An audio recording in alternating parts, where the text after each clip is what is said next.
Mtazamaji, karibu sana kwenye makala Tujielimishe, ambapo tunajielimisha kuhusiana na masuala mbalimbali. Akanikumbusha mtu kwamba katika maisha kuna mtu anajua na anajua ajui, na kuna mwingine anajua na anajua kwamba anajua. Lakini leo tuna wataalamu ambao wanajua kile ambacho anajua. Wametembelea katika studio zetu, tutakuwa tunazungumza nao wakitueleza kwamba wanajihusisha na nini na ni kitu gani hiki ambacho wanakijua na kwamba wanakijua. Karibu sana katika studio zetu. Asante sana. Naam, labda tukianza nawe kwa manufaa ya mtazamaji wetu, labda kujitambulisha, we ni nani, unajishughulisha na nini? Asante. Mimi ninaitwa Irene Nasimiyu. Mimi ni mkazi wa Lurambi, eneo bunge ya Lurambi, kaunti ya Kakamega. Ninatoka kijiji ambacho kinaitwa Emsonga. Pale Emsonga tunajihusisha na kazi ya kuhifadhi mazingira na kudhibiti makali ya tabia nchi, climate change, katika kijiji chetu, katika njia ya uchache, in our own small ways as a community. Labda kuja pale kwa mamangu pia, labda ujitambulishe kwa mtazamaji ambaye anatazama. Mimi kwa majina ni Flora Mketi, nimekaa Msonga na tuko na chama ya wamama, ndio tukaanza mradi yetu ya kutengeneza makaa, ndio tunaendelea nayo na wamama.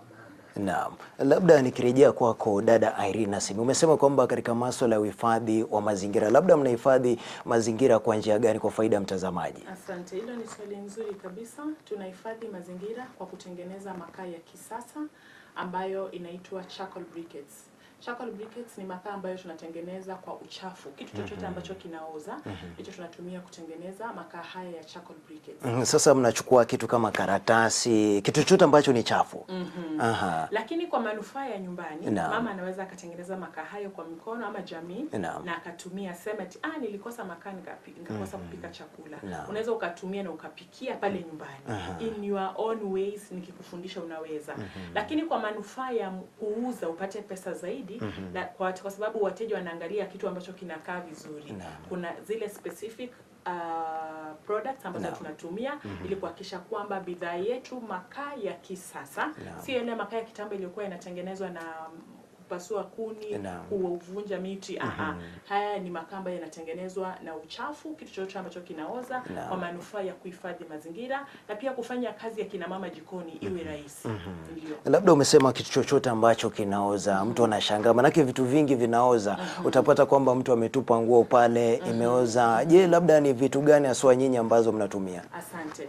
Pale nyumbani ukiwa unataka kutengeneza makaa yako, unaweza ukatumia potato peels, kitu chochote ambacho kinaoza, karatasi, ukatumia na ukatafuta vumbi ya makaa ambayo imetupwa ovyo ovyo katika soko zetu, na ukatengeneza na unga wa muhogo ama hata unga wa chapati, ukatumia kama binder kufinya yale zile products zako ili ukatengeneza makaa. Na katika hali hiyo unaweza ukatumia shape yote ambayo unataka, kwa mfano ile ya mviringo, na ukatengeneza makaa yako ya pale nyumbani.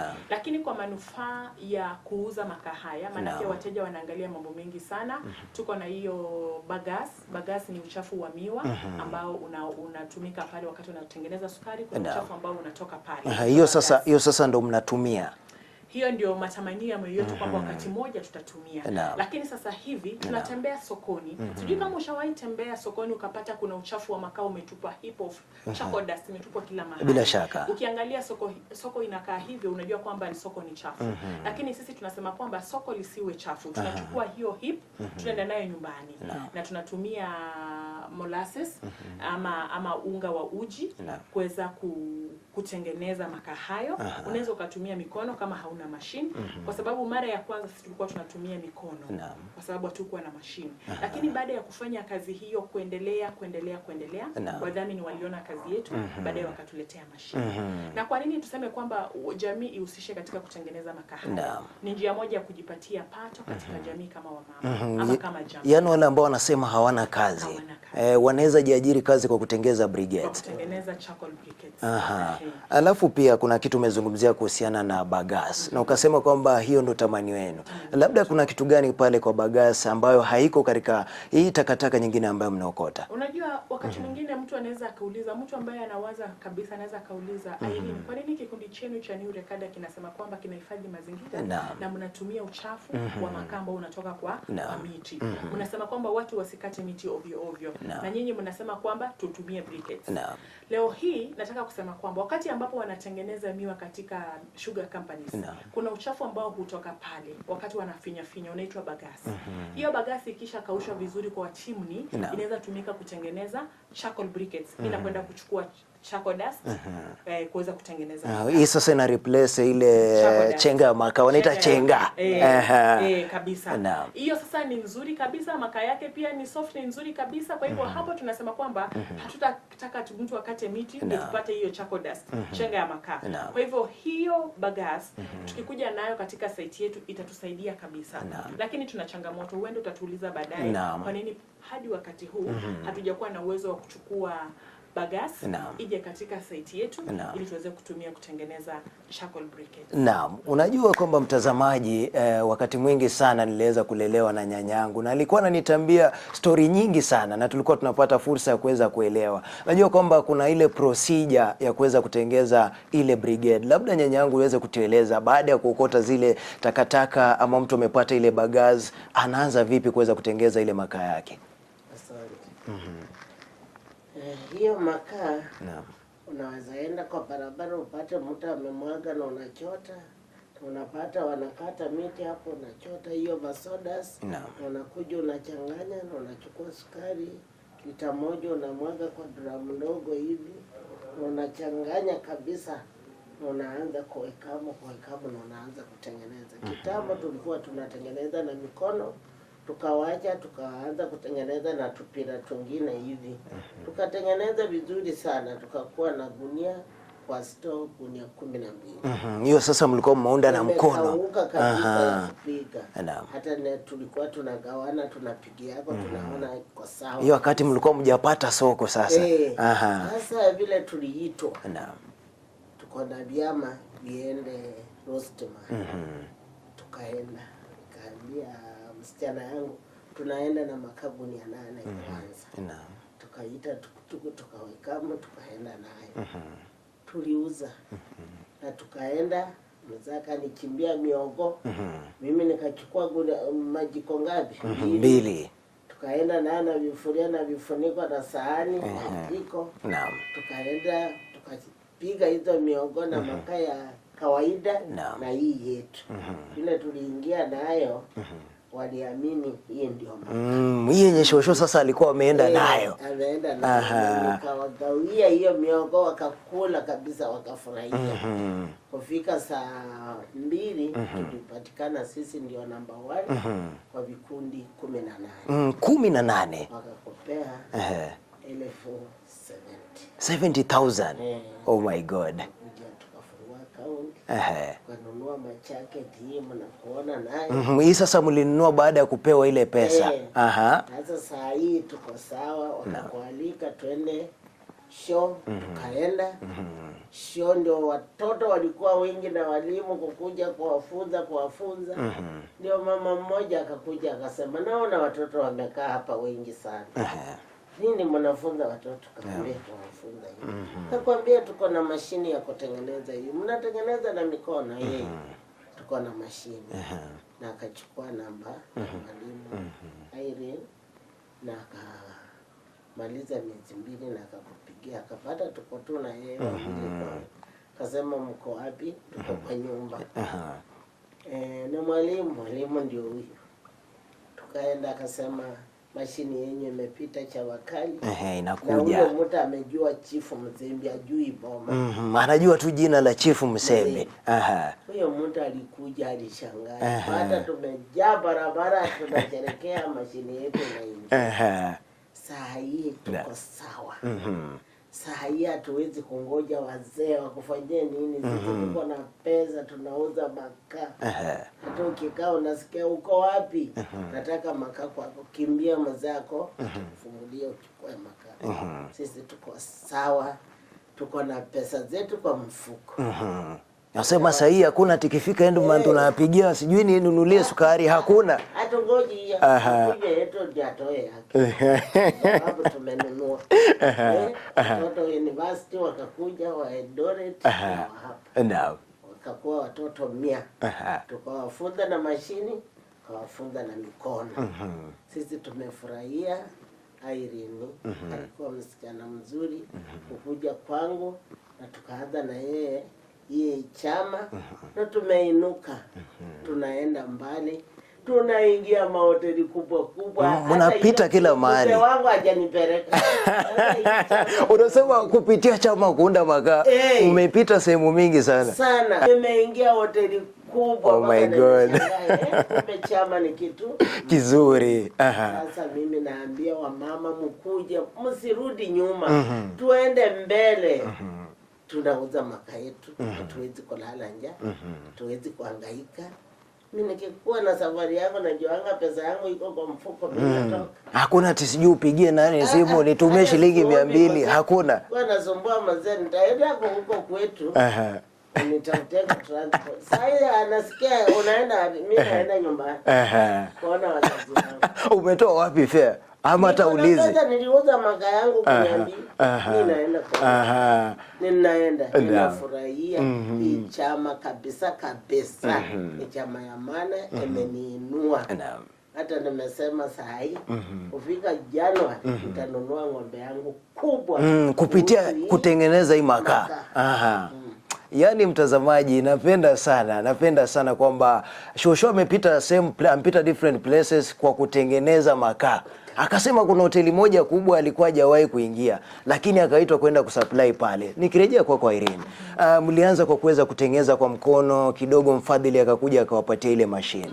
Lakini kuna kitu umezungumzia kuhusiana na bagazi, ambapo umesema kwamba ni uchafu kutoka kwa miwa. Mbona hamjapata kufikia sasa labda? Hilo ni swali nzuri sana.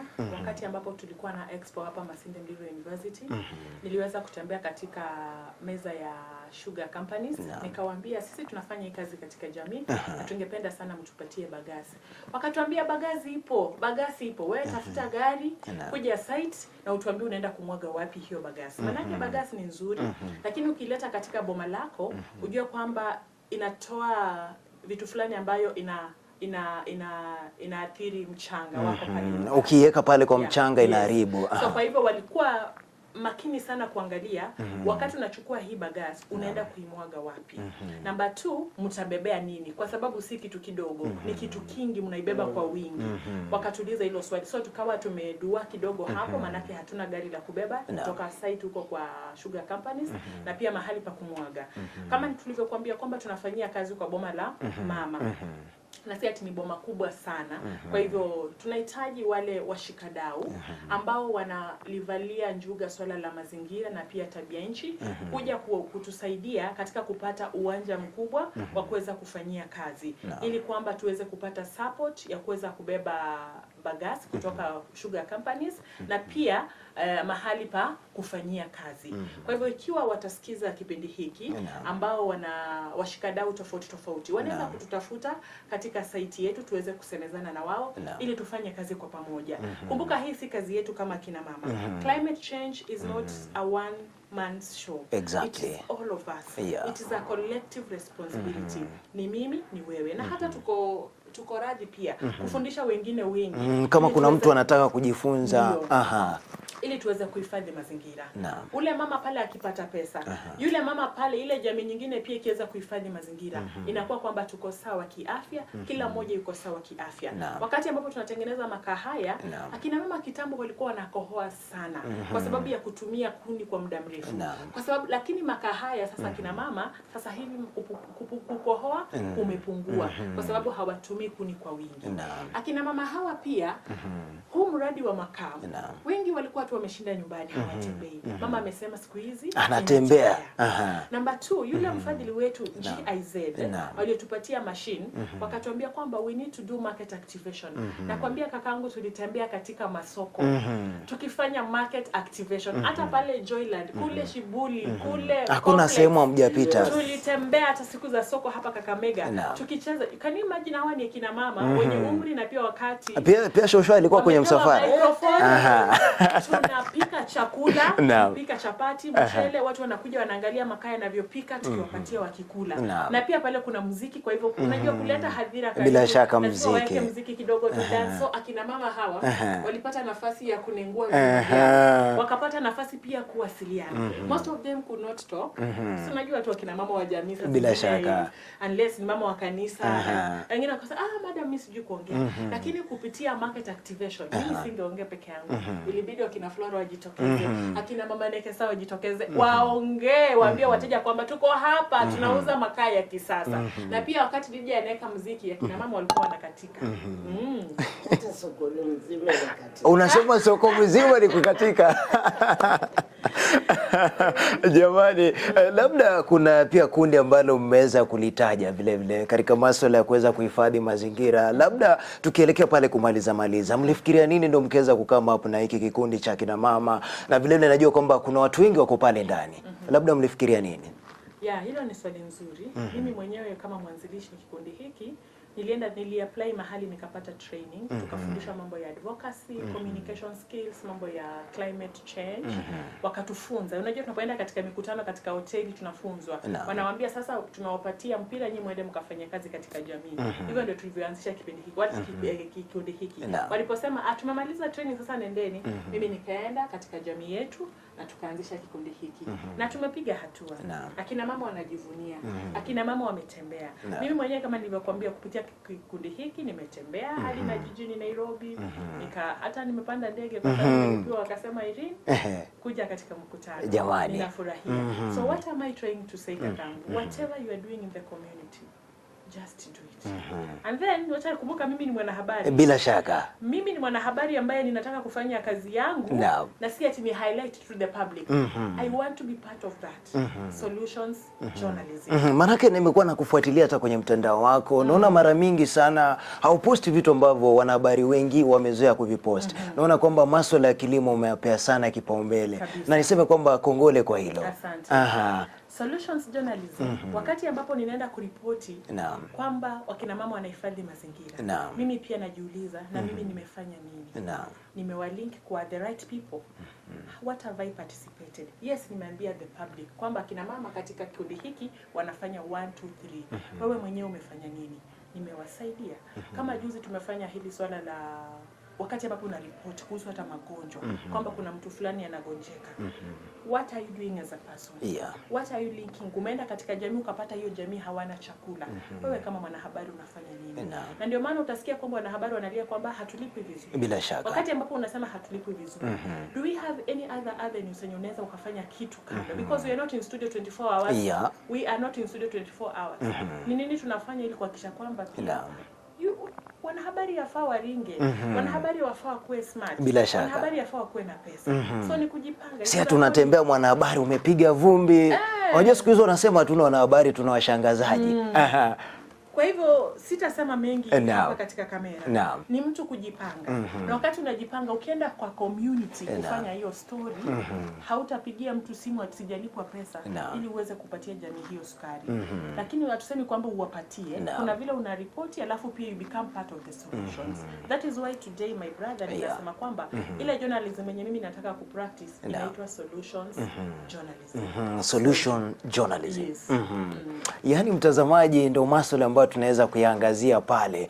Na nadhani kwamba pia tutakuwa tunatafuta muda mwingine pia tuweze kuangazia masuala ya wanahabari. Maana yake unajua pia kuna watu wengi, najua umekuwa katika taaluma hii. Ni baadhi ya watu ambao tulikuwa tunawasikiliza miaka mingi sana. Labda nikirejea kwako Nyanyangu, kuna vijana wengi sana kule nje wanasema wanataka kazi ya kukaa kwa ofisi, kazi kama hii ya uchafu hawezi wakafanya. Unawaambiaje? Mimi naambia vijana hata wao usikae unatafuta kazi. Kazi tuko nayo hapa.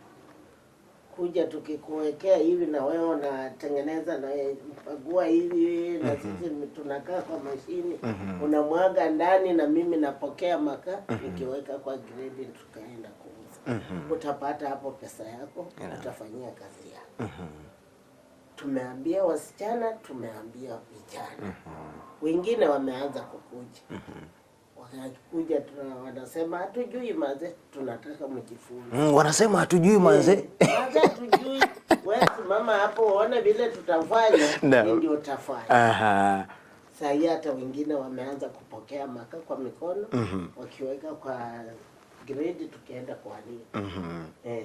Tunaanika vizuri, tuko na karatasi yetu tumejenga. Juu ikiwako ukiingiamo hata utamaliza dakika 5 yote imejaa, unarudi nyuma. Sisi wenyewe tumezoea, tunapanga, unapata tumesweat na tunasema tuko kazi yetu. Tuko kazi, tuko hustle. Unaambia kata simu niko site. Hata ukinipigia nakwambia wewe ngoja. Kata simu. Mimi niko kazi yangu, acha kuniharibia. Tunafanya kazi yetu na amani kabisa. Wamama ukipata wa miaka wamenishinda, wakombo. Unasema pia kuna wengine wanakushinda umri wako. Na miaka. 85, 85. Tunafanya nao. Jamani, naona ngoja nini jamani? Ngoja nini wewe kijana? Karibu. Hata mkikuja tunamfunza. Siku nyingine mnasema leo hatukai hapa, tuteremke kwa maadha. Ni 50 kutoka hapa paka. So umesema hata mimi nikikuja pia mtanifunza. Sasa na kichwa changu inakuanga ngumu. Shida unajua shosho, kichwa changu paka tukufunza. Na kichwa changu ni ngumu sana. Utajua tu mara moja. Ndio hivyo mtazamaji, labda nikirejea kwako Irene tukimaliza. Najua kwamba kama kikundi pia kuna baadhi ya changamoto. Tumezungumzia Bagas. Najua kwamba hiyo ni mojawapo ya changamoto. Labda what are the some of these challenges ambazo tujaweza ku highlight? Kabla nizungumzie challenges, madam anasema kwamba wakati mwingine yale young mothers huwa wanaona hii kazi ni chafu ama hata vijana. Bila shaka. Unajua hawa kina mama kufanya kazi na hawa kina mama inafurahisha sana. Wakati mwingine nilikuwa kwenye show committee.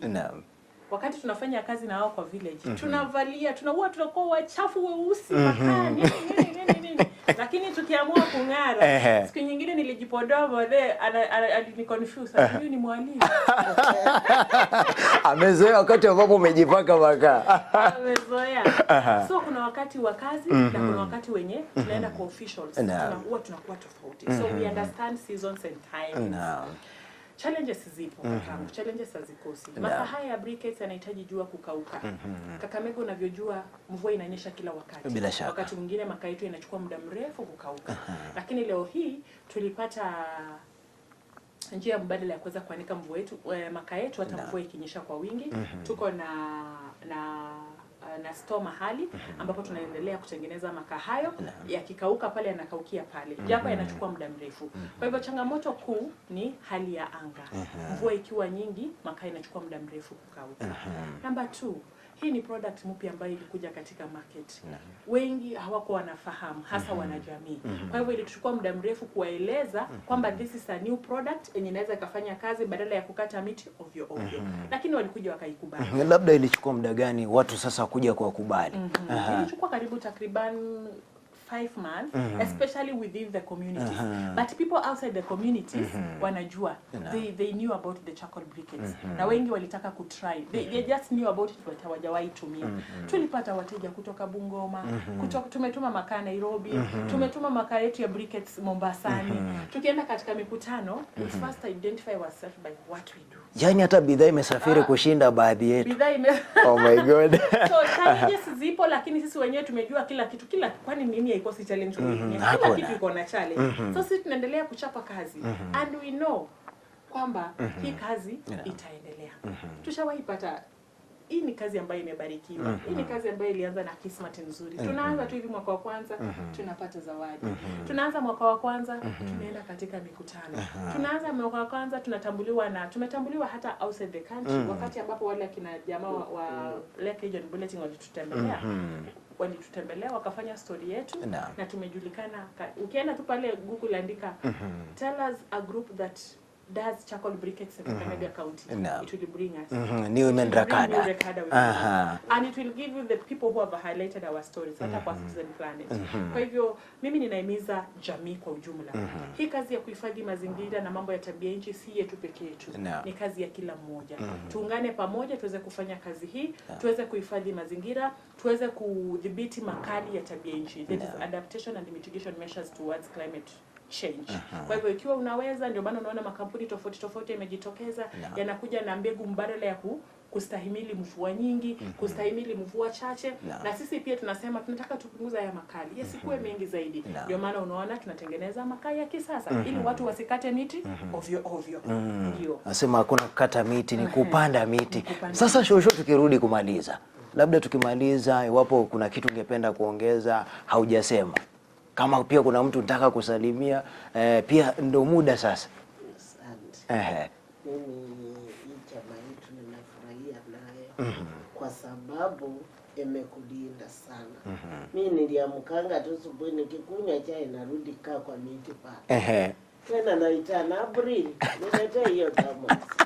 Sasa hata nilisahau maneno ya thermos. Hakuna thermos kuitisha. Sina nafasi hiyo. Niko kwa makaa, niko kwa mboga zangu. Naam.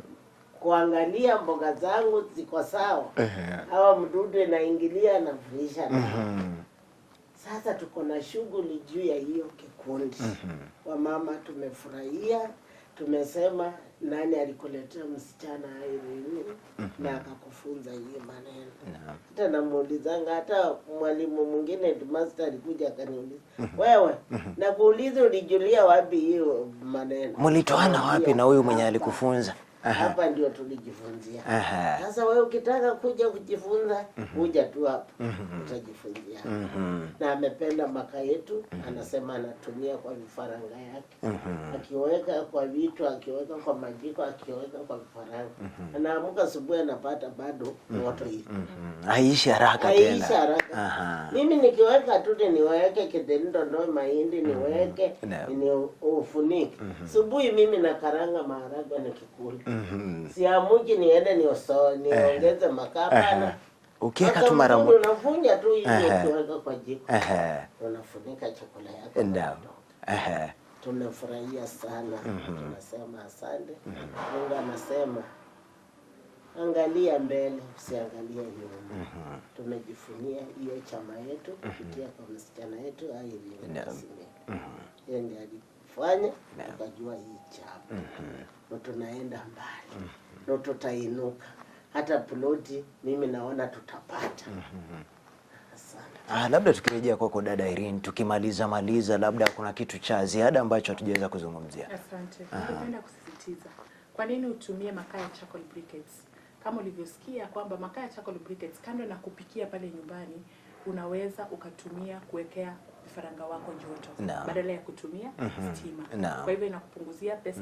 Sasa ile pesa ya token haulipi. Sababu ukitumia tu ile majiko yetu utaweka pale hivyo na inapatia vifaranga wako joto. Number 2, makaa ya charcoal briquettes haiishi haraka.